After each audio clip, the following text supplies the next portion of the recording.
hydroponically grown. Radish Part 3. Ay, wow! So big! Oo, pilian. Wow.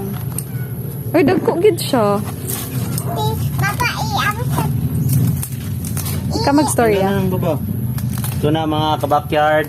Harvest tayo ng radish. Hydroponics. Pakita, Abi. Pakita. Pakita sa video. Kasi may magbakal diri sa sarap. Yay! Ito, mga maliliit. Ayaw kumpiyansa.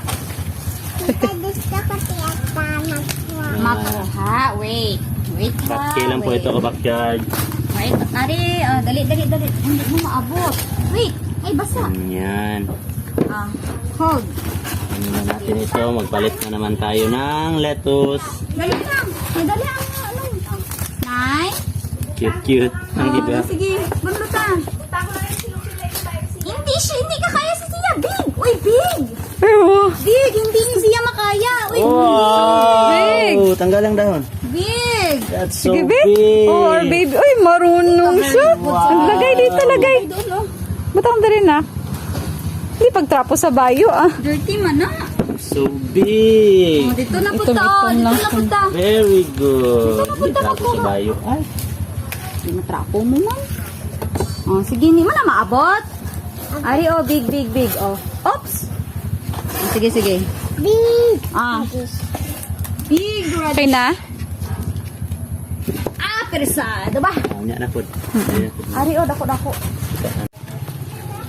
Ito ka-backyard, ito na po yung mga harvest natin na mga radish. More than a month.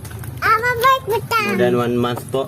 So, ito na po yung resulta. Ano pa na wash? Iwa, ikaw tigbutang o ako i-wash. Beton ko lang.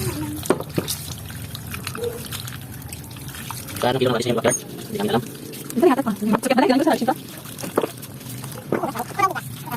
Ano na nakuha mo?